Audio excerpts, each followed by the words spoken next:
Ayun. So, pabor ka ba sa same-sex marriage? Actually, hindi dahil bias ako, pero di ba pag sinabing marriage, it's between a union between love.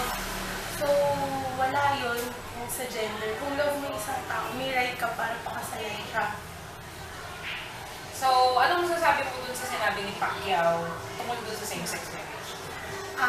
Yung ipakyaw. Kasi, although nasabi sa Bible, di ba, na hindi daw, ano yun, parang it's between man and woman.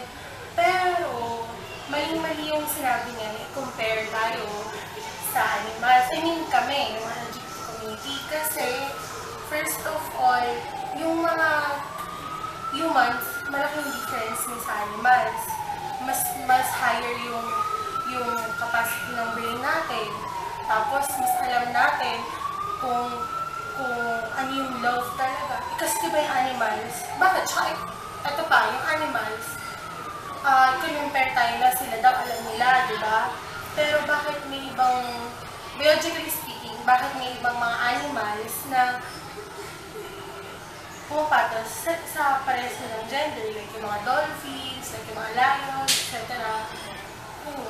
So parang, yun yung isa sa maling-maling nagawa niya.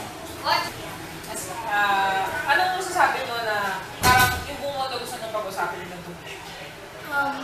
Maganda yung ganun kasi aware na yung mga tao kung ano yung meron sa LGBT community. So, mas nadi-discuss na siya further. And, alam mo masama doon.